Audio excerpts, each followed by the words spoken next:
귀한 찬양으로 우리의 마음을 활짝 열게 해주신 우리 찬양팀 모든 분들께 진심으로 감사드립니다. 간절한 찬양이 하나님께 그리고 또 우리에게 잘 증거되고 전달되었음을 제가 확신합니다.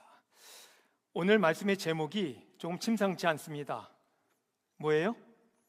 사람이 죽으면입니다. 아니, 우리 젊은 분들께 사람이 죽으면 이 설교의 내용이 제목이 어떻게 다가갈까 마음속으로 좀 염려를 했는데, 그래도 한번 우리가 꼭 알아야 할, 또 마음에 새겨야 할 부분이기 때문에 함께 나누었으면 좋겠습니다. 다 같이 하나님의 말씀 요한복음 5장 24절로 29절까지 오늘 또 역시 교독하도록 하겠습니다. 제가 흰색 글씨를, 여러분들께서 노란색 글씨를 읽어주시기 바랍니다. 내가 진실로 진실로 너에게 이르노니 내 말을 듣고 또 나 보내신 이를 믿는 자는 영생을 얻었고 심판에 이르지 아니하나니 사망에서 생명으로 옮겼느니라.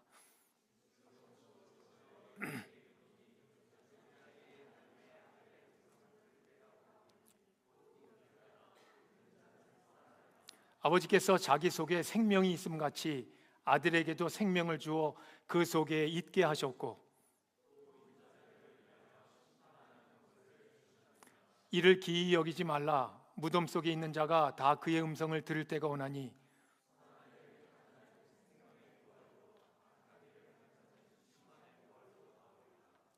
아멘.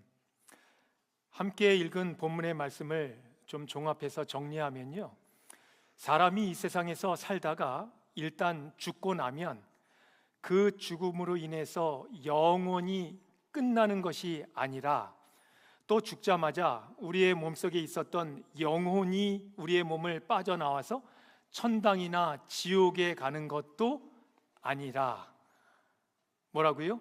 우리가 어떤 상태에 있을까요? 오늘 읽은 말씀대로 하면 우리는 다 무덤 속에 있겠다라고 이야기를 합니다. 그런데 무덤 속에 있는 사람들이 무엇을 듣겠다? 누구의 음성을 듣겠다? 예수님의 음성을 들을 날이 올 것이다.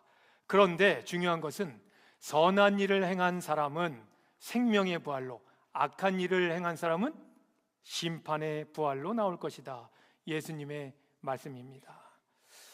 이 말씀을 읽고 잘 분석을 해볼 때 분명한 사실 한 가지는, 일단 한번 죽고 나면 악인이든지 의인이든지 다 죽은 다음에 살아날 기회가 한 번은 있다는 거예요. 다 부활할 것이다 라는 이야기입니다.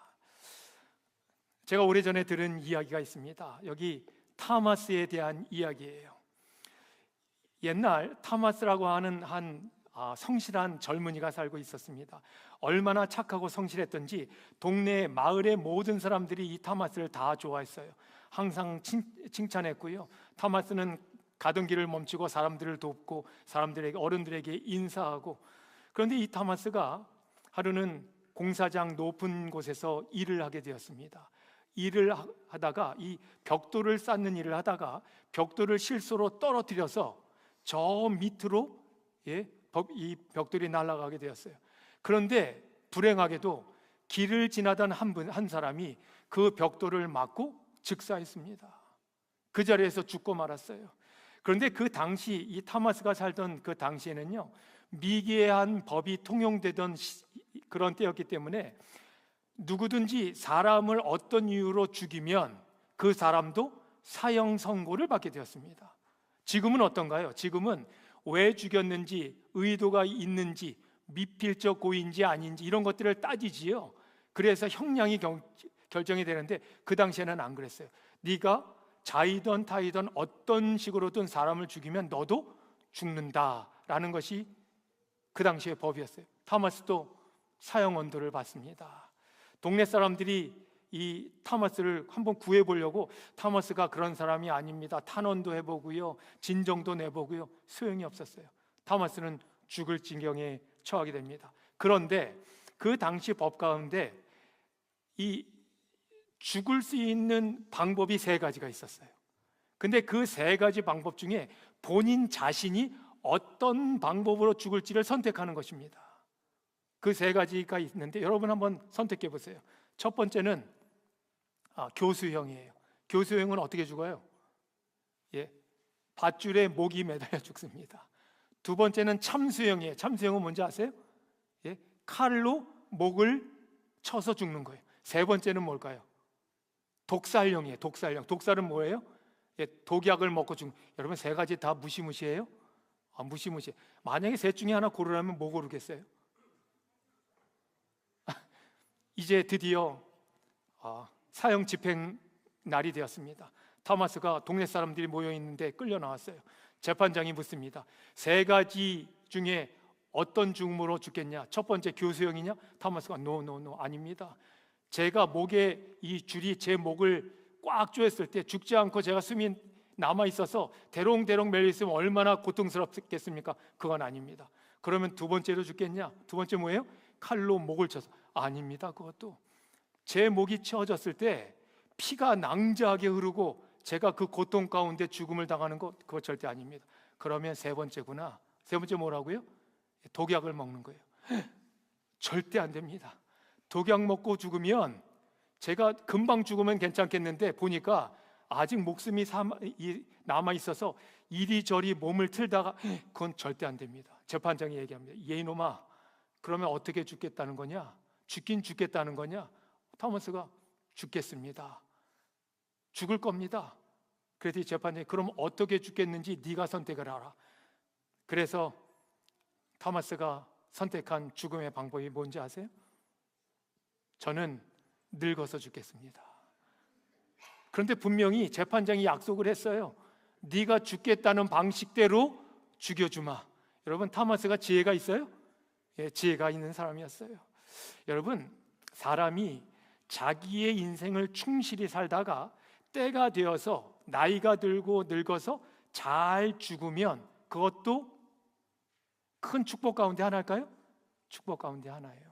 그런데 죽음이라는 것은 우리의 생각, 우리의 계획, 우리의 마음대로 되지 않습니다.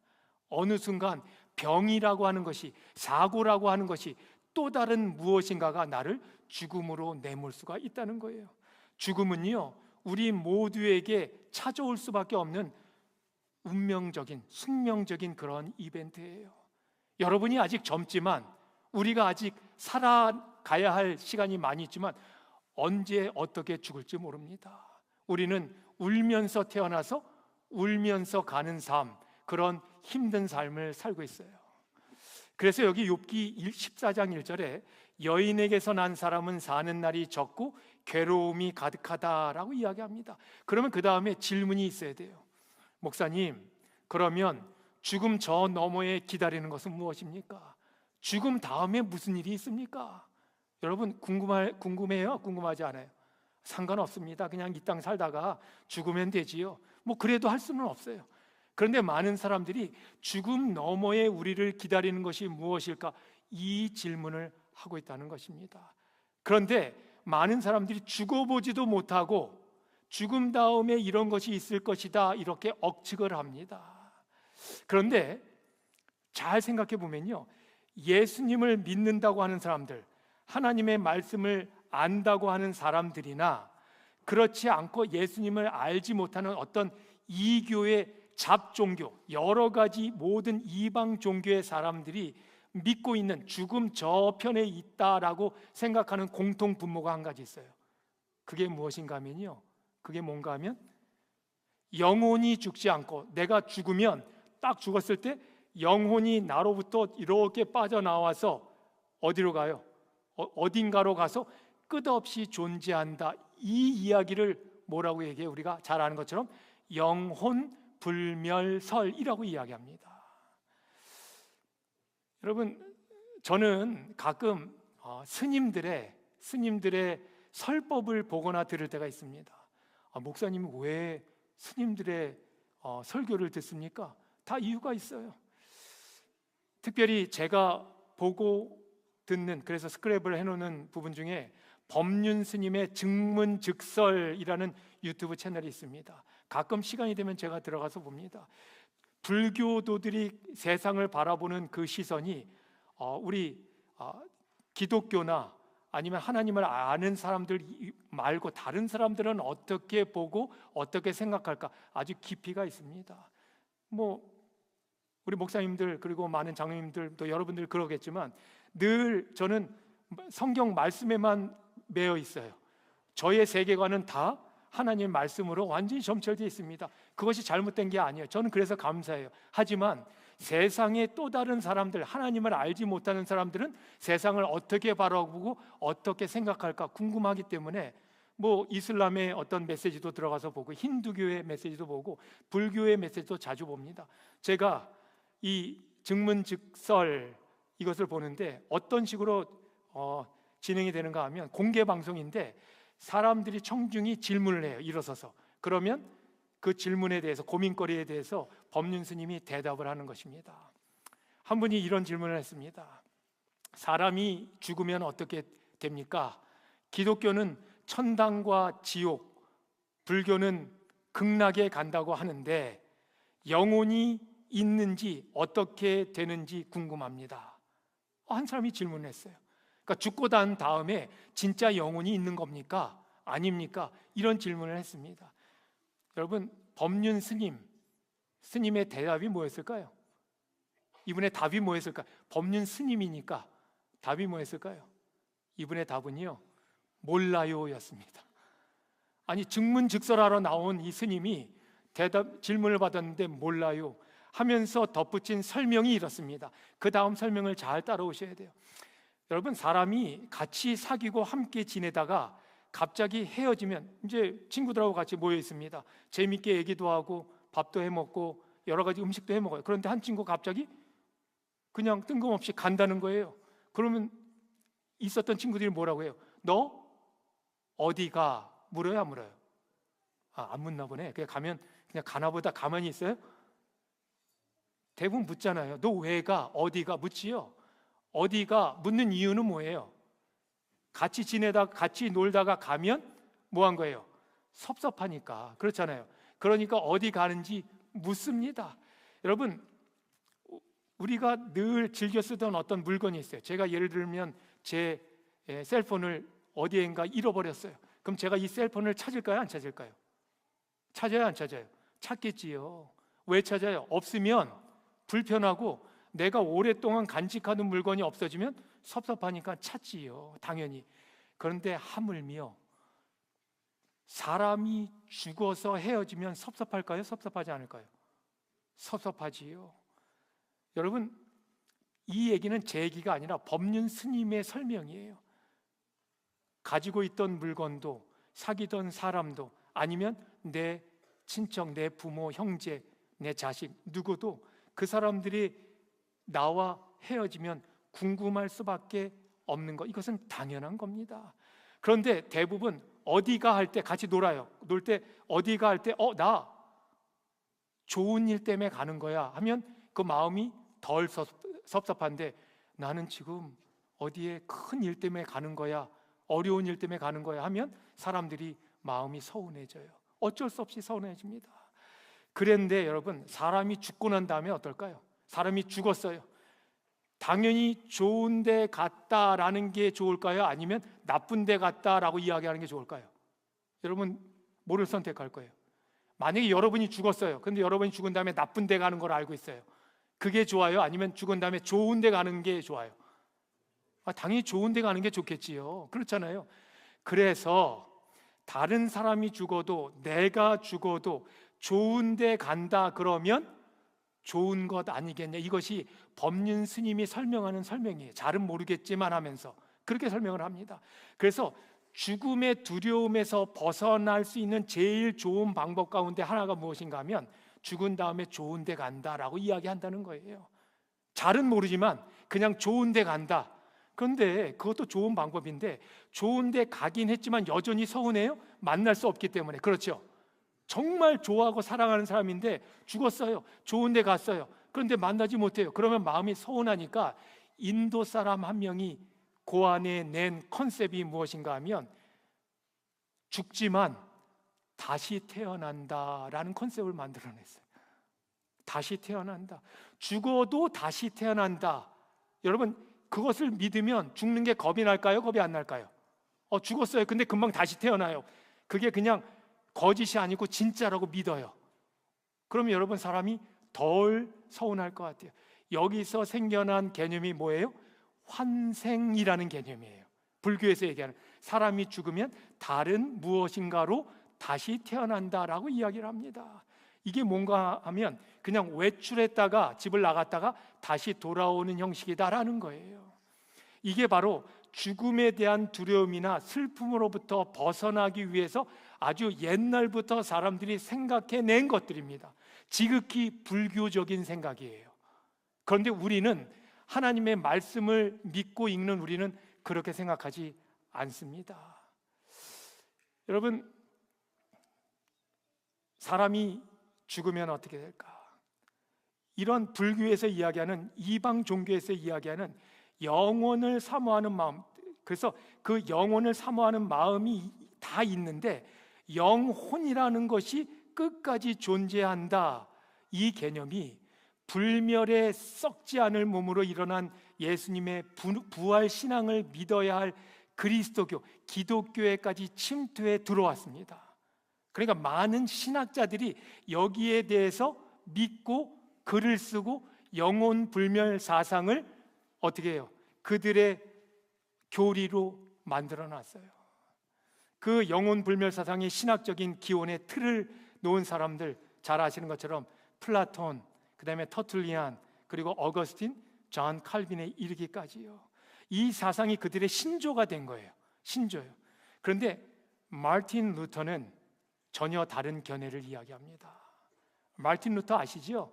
비텐부르크 대학의 신학 교수였던, 당시 사제이면서, 천주교 사제이면서 신학 교수였던 그가 성경을 읽으면서 이건 말이 안 되는데, 이건 말이 안 되는데, 이것도 말이 안 되는데 95개를 정리를 했어요.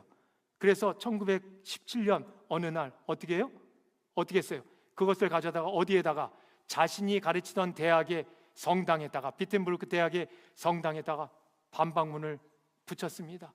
그 마틴 루터가 이 영혼 불멸 사상에 대해서 이렇게 이야기했습니다. 영혼이 불멸이라는 신조는 터무니없는 다른 견해들과 함께, 말도 안 되는 견해들과 함께 로마 교회의 교리집 쓰레기 더미에서 발견되어지는 것이다. 사람을 창조하신 분이 우리 하나님이신데 그 생명을 주관하시는 하나님께서 제일 잘 아실 거잖아요. 뭐에 대해서? 사람 죽음 다음에 이후에 어떤 일이, 무슨 일이 있을까? 하나님께서 아실 거잖아요. 그렇죠? 우리를 지으신 분께서요. 그분의 말씀, 성경이 뭐라고 이야기하는지 한번 보자고요. 성경은 너무나도 분명하게 사람이 죽자마자 일어나는 현상을 뭐라고 이야기하는가 하면 무의식적인 잠이라고 이야기합니다. 욥기 14장에 이렇게 말씀해요. 사람이 누우면 다시 일어나지 못하고 하늘이 없어지기까지 눈을 뜨지 못하며 잠을 깨지 못하느니라. 성경에서 제일 먼저 기록되었다라고 하는 책이 욥기서인데요, 욥기의 죽음에 대해서 잠이라고 설명을 합니다. 그리고 시편 13편에도 말씀해요. 여호와 내 하나님이여 나를 생각하사 응답하시고 나의 눈을 밝히소서. 두렵건대 내가 사망의 잠을 잘까 하오며. 마태복음도 마찬가지입니다. 무덤들이 열며 자던 성도의 몸이 많이 일어나되. 사도행전 7장에 보시면 스데반이 돌에 맞아 죽어요. 돌에 맞아 죽어가면서 하는 그 광경입니다. 무릎을 꿇고 크게 불러가로되 주여 이 죄를 저들에게 돌리지 마옵소서. 이 말을 하고 뭐하니라? 자니라. 그렇죠? 부활을 믿지 않는 이교도들이 믿는 무당, 박수, 점쟁이, 그들이 믿고 따르는 영혼 불멸 사상이 유교적인 어떤 관습으로 우리 머리에 꽉 박혀서 성경에 이런 확실한 진리의 말씀들이 있음에도 불구하고 믿지 못하는 거예요. 그냥 무의식적으로 사람이 죽으면 영혼이 나와서 천당 가든지 지옥 가겠구나. 그런데 그것은 하나님의 말씀, 성경의 말씀과 배치되는 그런 기별입니다. 우리는요, 우리를 창조하신 하나님, 그분의 말씀인 성경에 어떻게 기록되어 있는지, 여러분, 마틴 루터가 그 당시에 이 종교개혁 그 95가지의 반박문을 붙일 때 그 당시에 심정이 어땠을까요? 세상은 다 1 더하기 1은 2라고 믿고 있었는데, 다 그렇게 알고 있는데 누구만, 마틴 루터만 나와서 1 더하기 1은 2가 아니다, 1 더하기 1은 4다 라고 이야기하는 거예요. 그런 용기, 사람들이 들어주지 않을 것 같은 그것을 루터는 말씀을 통해서 진리를 발견했어요. 우리는요, 이 성경에 그것이 진리이면 분명히 그 진리의 말씀을 믿고 온전히 마음속에 담아두었다가 누군가, 친구나 누군가가 물어올 때 자신 있게 그 설명을 해줄 수 있어야 합니다. 여러분, 우리가 너무나도 잘 아는 사건이 있어요. 베다니에 살고 있던 마리아와 마르다의 오라비, 누구예요? 나사로입니다. 나사로가 죽었어요. 이제 죽었습니다.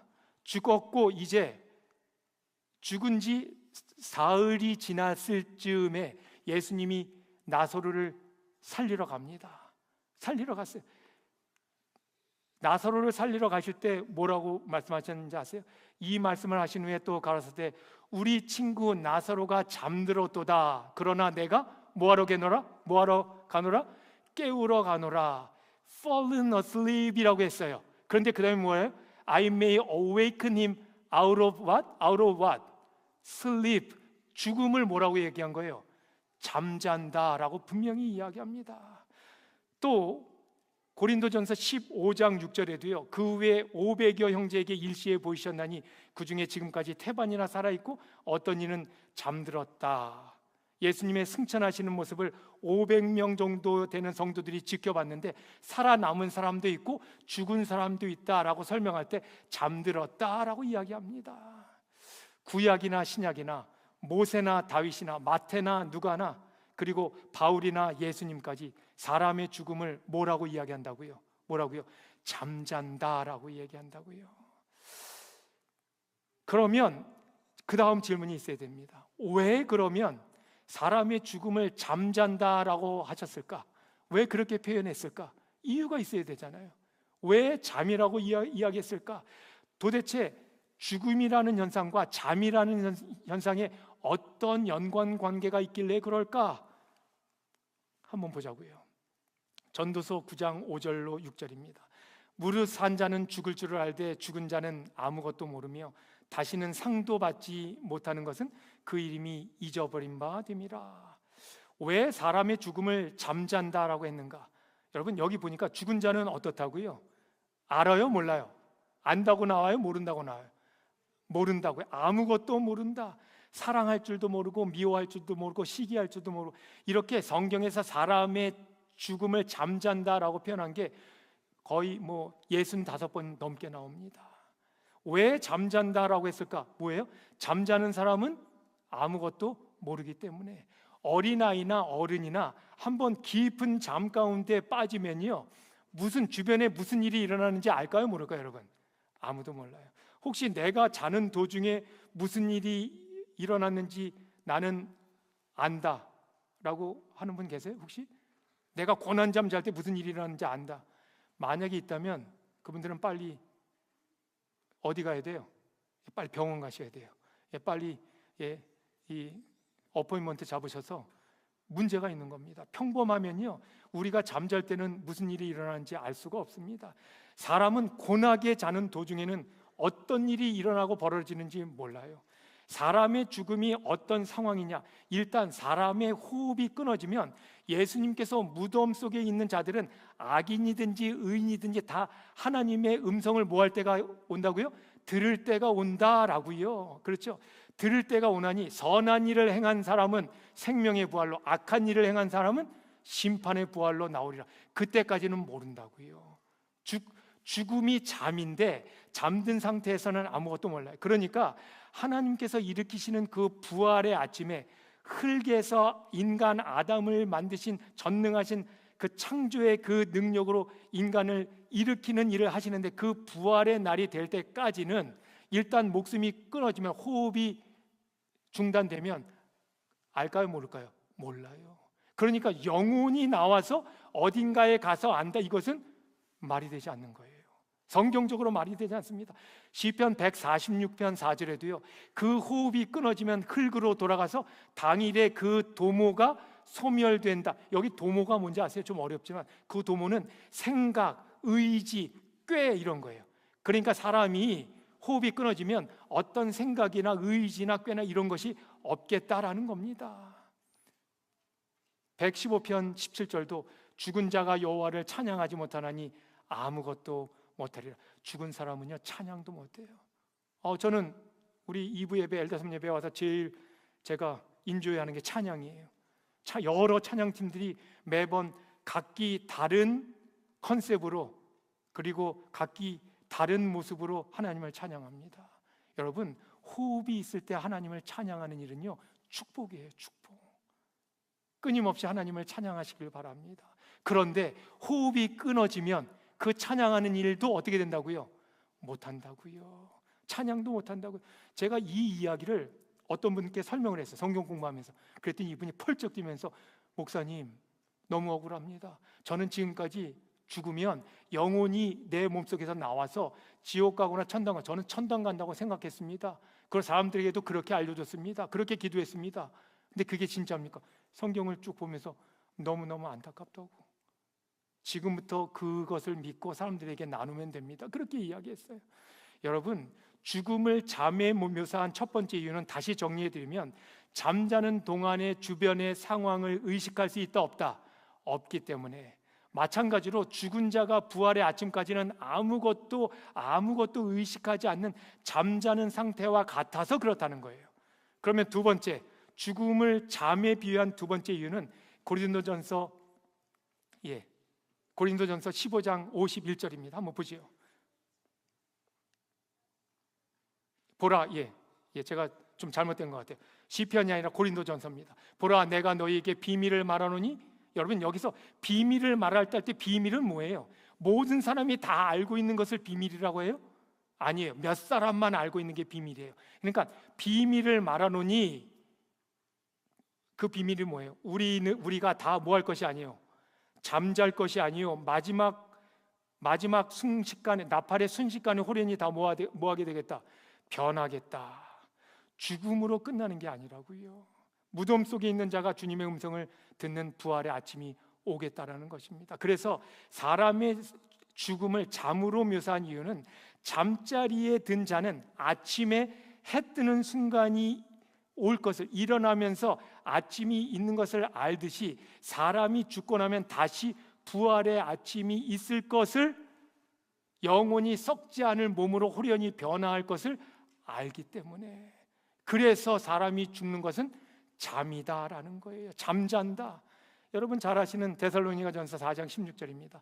주께서 호령과 천사장의 소리와 하나님의 나팔로 친히 하늘로 쫓아 강림하시리니 그리스도 안에서 죽은 자들이 먼저 일어나겠다. 의인들의 부활입니다. 여러분, 상징적으로 이교도들이 믿는 영혼 불멸식으로 사람이 죽어서 몸으로부터 빠져나간 영혼이 천당에 이미 갔다고 가정해 보자고요. 그러면 천당에 가서 의식을 가진 영혼이 하나님의 상급도 받고 찬양도 하고 낙원에서 즐기는데 부활의 아침에 다시 일어날 필요가 있을까요? 없을까요? 없겠지요. 성경은 거듭 부활의 아침에 다시 일어날 것이다. 썩지 않을 몸으로 일어날 것이다. 그렇게 이야기한다고요. 이렇게 말씀드렸더니요, 한 분이 이렇게 저에게 반박을 해요. 영혼이 가서 있다가, 목사님 그게 아니라 영혼이 하늘에 가서 있다가 이 다음에 하나님이 일으키실 때는, 몸을 일으키실 때는 그것은 껍데기입니다. 껍데기를 일으키고 어떻게 영혼이 거기에 어떻게 해요? 플러그인 하는 거예요. 다시 와서 아무튼 그렇게 믿는 사람들도 있습니다. 그런데 제가 보기에는 좋은 말이 되지 않는 것 같아요. 여기 데살로니가전서 4장에 우리가 예수에 죽었다가 다시 사심을 믿을진데 이와 같이 예수 안에서 자는 자들도 하나님이 저와 함께 데리고 오시리라. 근데 여기에 또 문제가 있습니다. 이 데리고 오시리라는 말에 문제가 있어요. 어떤 학자들은 이미 부활한 사람들을 데리고 오신다 이렇게 봐요. 왜냐하면 분명히 데리고 올 것이다 라고 되어 있기 때문에. 그런데 데살로니가전서 4장 13절부터 끝까지 잘 읽어보면 초등학생들도 잘 이해하는 예수님이 데리러 오신다라는 것으로 우리가 이 컨텍스트를 이해할 수 있습니다. 그래서 데리고 오시리라라고 하는 이 아고라는 헬라어는요, 어떻게 이해하면 되는가 하면 무언가를 인도한다라는 거예요. 누군가를 인도한다. 무덤에서 인도해내사 부활시켜서 하늘로 데리고 가신다라는 뜻이에요. 그런데 여기 개역 한글과 공동 번역과 새 번역 세 개의 번역이 있는데, 개역 한글에는 데리고 오시리라, 그리고 공동 번역에는 데리러 오시리라. 그런데 조금 더 정확한 번역은 새 번역에 데리고 가시리라. 이것이 가장 정확한 표현인 겁니다. 여러분, 우리가 이것을 누구에게 반박하듯이 설명하는 게 아니라 조금 더 사랑의 마음을 가지고 상대방을 존중하는 마음으로 잠에 대한, 죽음에 대한 설명을 천천히 하면 하나님의 말씀이 성령께서 그들의 마음을 열어주실 것이다 라는 것입니다. 우리가 말씀을 진지하게 읽고 말씀을 연구해야 하는 이유는요, 여러분들이 기회가 있을 때 누군가에게 이것을 설명하고 증거해야 할 순간이 오기 때문이에요. 사람이 죽으면 어떻게 된다고요, 여러분? 사람이 죽으면 어떤 상태라고요? 잠을 잔다. 성경 말씀을 통해서 우리가 이해할 수 있는 최선의 설명이 그렇다고요. 그리고 잠이라고 하는 것은 어떤 미래를 보증해 준다고요? 다시 깨어나는 부활의 아침이 있음을 우리에게 증거합니다. 우리는 예수님 재림하시는 그날, 그 부활의 아침에 생명의 부활로 다시 일어날 우리의 사랑하는 가족들, 친구들, 또 우리가 아는 지인들을 만나게 될 거예요. 모든 성도들이 그 부활의 아침을 소망하며 믿음으로 굳건하게 서게 되길 바랍니다. 여러분, 죽음은 우리 모두에게 올 거예요. 하지만 그것이 우리를 두렵게 하지 않는 이유는 무엇이 있기 때문에? 부활의 아침이 있기 때문에 그렇습니다. 호흡이 있는 한, 생명이 있는 한 더 예수님을 붙들고 예수님께로 달려나가시는 우리 사랑하는 믿음의 식구들 되시기를 간절히 바라면서 오늘 말씀을 줄이겠습니다.